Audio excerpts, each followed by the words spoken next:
नमस्कार। जैसा कि आप सभी को विदित है, नामांतरण पंजी ऑनलाइन हो चुका है। आज हम आपको इस वीडियो के माध्यम से ऑनलाइन नामांतरण पंजी में तहसीलदार तथा पटवारी के कार्यप्रणाली को बता रहे हैं। आप लोगों को ये पता ही है कि नामांतरण पंजी में 3 तरह की अभी स्थिति आ सकती है, 3 तरह के आवेदन आ सकते हैं। जैसे पहले आप लोगों को रजिस्ट्री ऑफिस से जो आवेदन मिलती थी, जिसका सीरीज हम यहाँ पे देख रहे हैं, सीजी से स्टार्ट होता है, जो रजिस्ट्री ऑफिस में रजिस्ट्री ऑफिस से डायरेक्ट ऑनलाइन आवेदन आपको आपके नामांतरण पंजी पे मिलती थी। ये एक पहली स्थिति है जिसका कार्यप्रणाली आप लोग पहले से इस पे काम कर रहे थे, वो वैसे का वैसे ही चलेगा। दूसरा आप देखिए एमडी सीरीज, जिसको आपको पता है कि आप ऑफलाइन संपत्ति पंजीयन प्रविष्टि के माध्यम से जाकर यदि आपके पास कोई भी आवेदन ऑफलाइन आवेदन आता है तो उसको आप यहाँ से ऑफलाइन संपत्ति पंजीयन में जाकर आवेदन कर सकते हैं और वो एमडी सीरीज से जनरेट होगा। तीसरी और सबसे इम्पॉर्टेंट जो अभी चेंज हुआ है उसके बारे में हम बताना चाहेंगे। आपको एक नई नामांतरण पंजी के आवेदन मिलेंगे, जिसमें है जो सिटी सीरीज से आएगा। ये सिटी सीरीज है सिटीजन, मतलब अब आपको नागरिक। तीसरी और सबसे महत्वपूर्ण स्थिति के बारे में आपको बताना चाहेंगे, जिसमें अब नया आपको जो चेंजेस मिलेगा, मेन ये है कि अब पब्लिक जो है नागरिक सुविधा में उनको आवेदन की फैसिलिटी दी गई है, जिसमें वो आवेदन कर सकते हैं और वो किसी भी प्रकार के नामांतरण के लिए या अभिलेख दुरुस्ती के लिए आवेदन कर सकते हैं। और उस आवेदन को पटवारी के आईडी पे पहले वो शो करेगा और उसमें से पटवारी उसको अपनी पंजी में चढ़ाएगा। जब वो अपनी पंजी में चढ़ाएगा तो वो सीटी के सीरीज से आपको दिखेगा।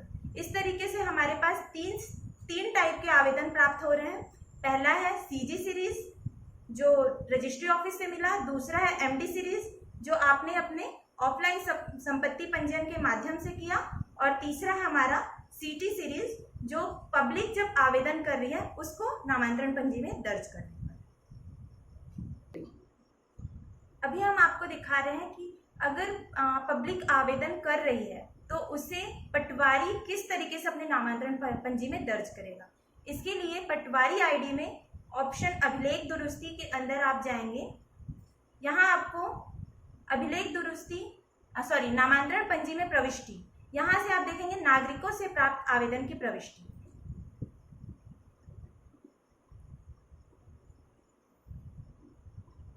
वर्ष चुनेंगे,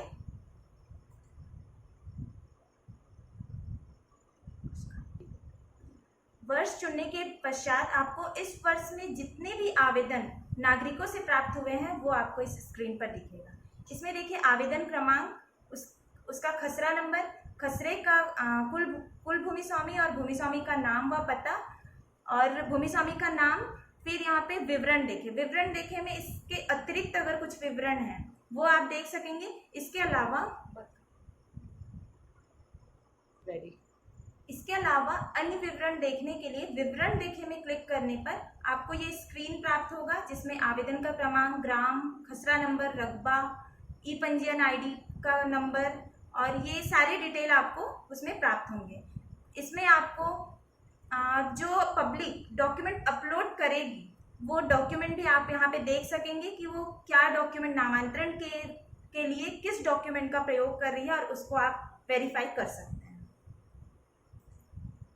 वेरीफाई करने के पश्चात नामांतरण पंजी में प्रविष्टि करने के लिए यहाँ आप प्रविष्ट बटन पर क्लिक करें।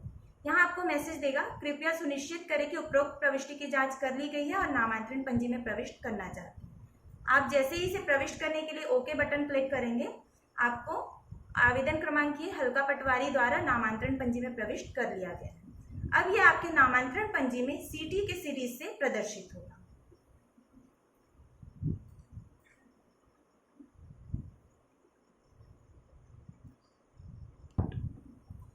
ये तो आप लोगों की नामांतरण पंजी का कार्य कंप्लीट हुआ। अब हम आगे देखते हैं कि जो नामांतरण प्रक्रिया है उसे प्रारंभ करने का कार्य। अभी तक नामांतरण प्रक्रिया प्रारंभ करने का कार्य पटवारी द्वारा किया जा रहा था, जिसमें अब चेंजेस करते हुए उसे तहसीलदार के आईडी में दे दिया गया है। अब इसे तहसीलदार द्वारा प्रारंभ किया जाएगा और पटवारी उसकी स्टेटस देख सकते हैं। तो यहाँ पे हम देखते हैं ये तहसीलदार आईडी है हमारा। इसमें प्रबंधन में जाएंगे, यहाँ अभिलेख दुरुस्ती पंजी, जब यहाँ जाएंगे तो हमें पूरा एक पंजी प्राप्त होगा। अभिलेख दुरुस्ती पंजी में ग्राम तथा वर्ष चुनने के पश्चात ये आपको पंजी दिखेगा। पंजी में देखिए यहाँ पे सिटी से शुरू हुआ है, मतलब ये नामांतरण, ये पंजी जो है, ये डिड जो है वो हमारे नागरिक सुविधा से प्राप्त आवेदन के द्वारा प्राप्त हुआ है। यहाँ पे आप देखिए क्या प्रकरण संबंधित ग्राम का है। यहाँ आपको हाँ या नहीं का ऑप्शन देगा, और ये सिर्फ उसी केस में देगा जब ये सीजी सीरीज से स्टार्ट होता है, मतलब रजिस्ट्री ऑफिस से आए हुए आवेदन पर ही हाँ या नहीं का ऑप्शन होगा। यदि लगता है कि ये जो प्रकरण है या ये जो आवेदन है वो किसी अन्य ग्राम का है, तो आप यहाँ पे नहीं करते हुए उससे दूसरे ग्राम में ट्रांसफर कर सकते हैं। फिर है क्या आदेश पूर्व में पारित। अगर आप इसमें हाँ करेंगे तो हाँ करने के पश्चात जैसे आपका पुराना सिस्टम चल रहा था, आदेश पूर्व में पारित पटवारी लॉगिन में अभिलेख दुरुस्ती हेतु उपलब्ध हो गया है। ये कार्य तहसीलदार के करने के पश्चात अभिलेख दुरुस्ती का कार्य अब पटवारी लॉगिन पे उपलब्ध हो गया और पटवारी इसमें अभिलेख दुरुस्ती का कार्य कर सकता है।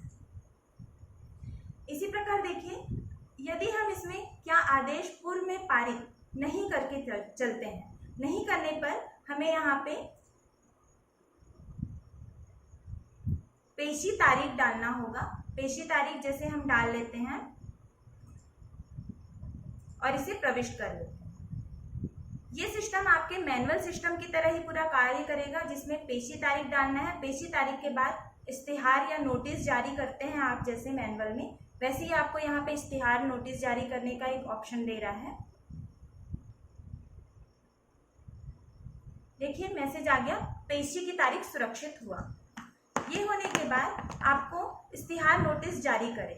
इश्तिहार नोटिस जारी करने के लिए आप यहाँ क्लिक करेंगे तो आपको जो फॉर्मेट ऑलरेडी बना हुआ है उस फॉर्मेट में इश्तिहार और नोटिस जारी हो जाएगा। इश्तिहार नोटिस सफलतापूर्वक जारी कर लिया गया है, कृपया इश्तिहार नोटिस डाउनलोड कर लें। ये मैसेज आपको दे रहा है। इसके बाद जैसे ही आपने इश्तिहार नोटिस जारी किया, आपको एक इस ऑप्शन में जारी इश्तिहार नोटिस देखें, ये आपको इनेबल मिलेगा। आप यहाँ से नोटिस और इश्तिहार दोनों पीडीएफ के फॉर्म में देख सकते हैं और इसका प्रिंट निकाल के दे सकते हैं। ये देखिए, ये हमारा राजस्व मामले में नोटिस, इसी प्रकार इश्तिहार भी आपको यहाँ से मिल जाएगा। उसके बाद आपका पावती अपलोड करना है। जिस प्रकार आप लोग नोटिस या इश्तिहार देने के बाद उसकी पावती लेकर आते हैं और उसे अपने मैनुअल रिकॉर्ड में रखते हैं, उसी प्रकार उसी पावती को यहाँ पे अपलोड करना है। यहाँ आपको दिखा रहा है पावती अपलोड करें। यहाँ से पावती का आप फॉर्म अपलोड कर सकते हैं, पीडीएफ अपलोड कर सकते हैं।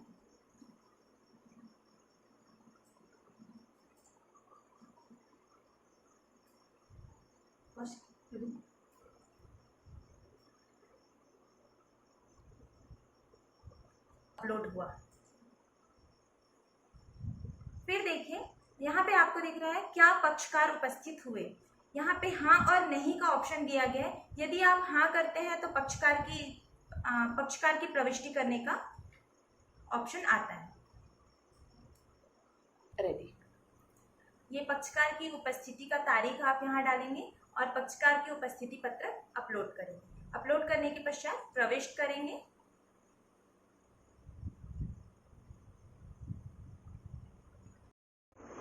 पक्षकार उपस्थित होने के पश्चात ये उसकी एंट्री दर्ज करने पर यहाँ पे आपको राइट का साइन दिखेगा। उसके बाद क्या आपत्ति प्रस्तुत की गई, यहाँ आप हाँ या नहीं का ऑप्शन दिया है। नहीं करने से आप डायरेक्ट आगे जा सकते हैं और हाँ करने पर इसकी एंट्री कर सकते हैं। ये देखिए, इसमें आपत्ति करने का दिनांक डालेंगे, आपत्ति पत्रक अपलोड करना है, राजस्व न्यायालय का हेड चुनना है। यहाँ पे किस हेड के तहत आपत्ति की गई है उसके तहत आप कोई भी हेड यहाँ पे सेलेक्ट कर सकते हैं। यहाँ फिर आपत्तिकर्ता का विवरण जोड़ना है, जिसने भी आपत्ति किया है उसके नाम डालना है। जैसे यहाँ पे हम डाल रहे हैं राम, जो अभी कंपलसरी फील्ड ही भर देते हैं। ये डालने के बाद आपत्तिकर्ता जोड़ें।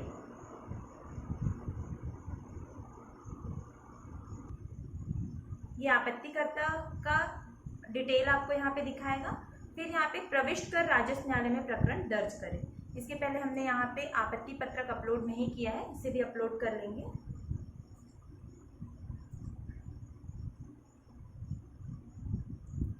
अपलोड करने के पश्चात प्रविष्ट कर राजस्व न्यायालय में प्रकरण दर्ज करेंगे।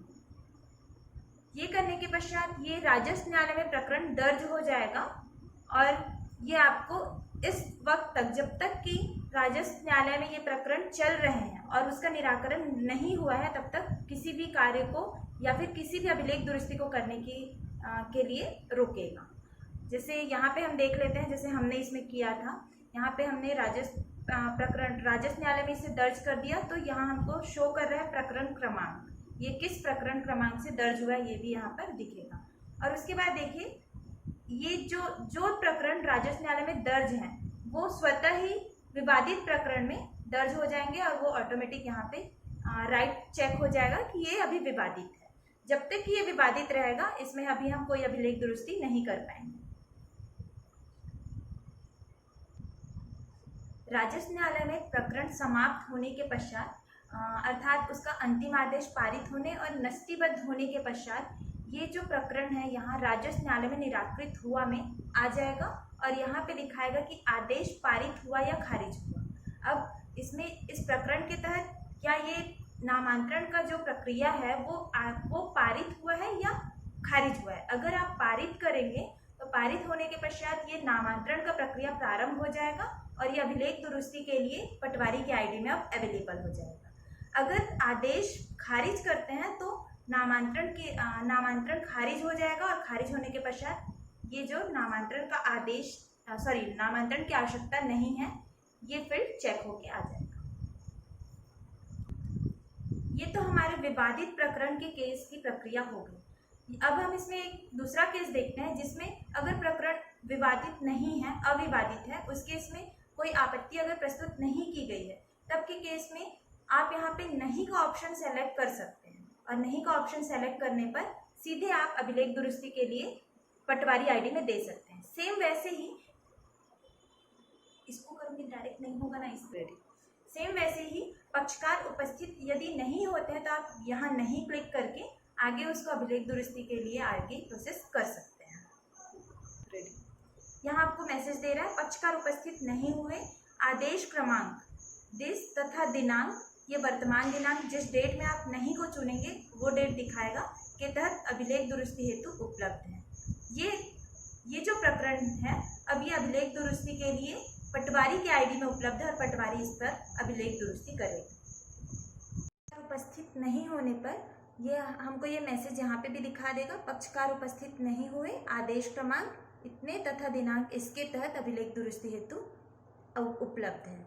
अब ये सेम मैसेज आपको पटवारी आईडी पे भी दिखेगा और पटवारी आईडी पे जो तहसीलदार यहाँ से कार्य करेंगे नामांतरण प्रक्रिया प्रारंभ करने के पूर्व, वो उसके सारे स्टेटस आपको पटवारी आईडी पे दिखेगा। तो हम ये पटवारी आईडी एक देख लेते हैं।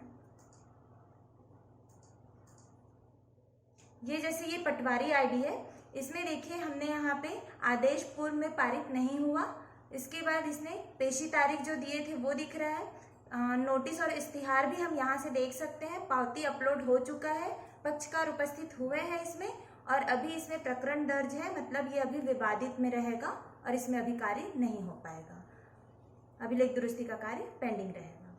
इसी प्रकार जैसे अभी हमने एक 157 खसरे में देखा था, उसका देख लेते हैं। ये देखिए, इसमें यहाँ पे हमको पटवारी के आईडी पे पक्षकार उपस्थित नहीं हुए हैं, आदेश क्रमांक इसके तथा दिनांक दिस के तहत अभिलेख दुरुस्ती हेतु उपलब्ध है। तो अभी पटवारी अब इस खसरे पर अभिलेख दुरुस्ती का कार्य संपन्न कर सकते हैं। स्टार्ट। यहाँ पर एक और चीज है, पटवारी आईडी में ये देखिए यहाँ पे पटवारी प्रतिवेदन, अगर किसी भी स्टेज में तहसीलदार द्वारा किसी भी खसरे के रिस्पेक्ट में कोई प्रतिवेदन मांगा जाता है या फिर नहीं भी मांगा जाता और आपके पास उससे संबंधित कोई भी डॉक्यूमेंट है, तो आप यहाँ पे उस खसरे के रिस्पेक्ट में अपलोड कर सकते हैं और ये प्रतिवेदन तहसीलदार की आईडी में उनको दिखेगा और वो वहाँ से उसको डाउनलोड करके चेक कर सकते हैं। अर्थात अब ये कह सकते हैं कि तहसीलदार का कार्य सिर्फ तीन ही कार्य है, पटवारी का सिर्फ 3 ही कार्य है। पहला कार्य है, अगर नागरिकों से आवेदन प्राप्त होता है तो उसे अपने पंजी में दर्ज करना, दूसरा पटवारी प्रतिवेदन अपलोड करना, और तीसरा तहसीलदार के द्वारा प्रक्रिया प्रारंभ करने के बाद उसमें अभिलेख दुरुस्ती का कार्य संपन्न करना। अब एक और चीज देख लीजिए, आपके होम पेज पे हम चलते हैं। पटवारी होम पेज पे देखिए, पंजीयन हेतु नागरिकों से प्राप्त कुल आवेदन की संख्या।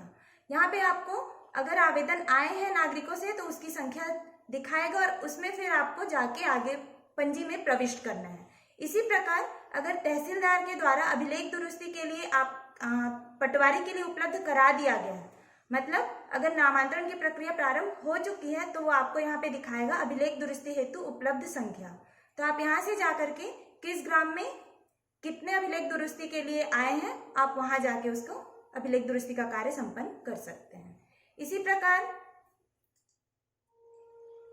प्रकार हम देखते हैं तहसीलदार की आईडी में भी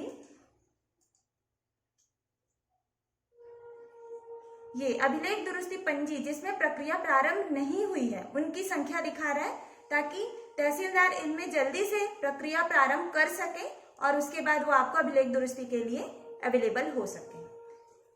धन्यवाद।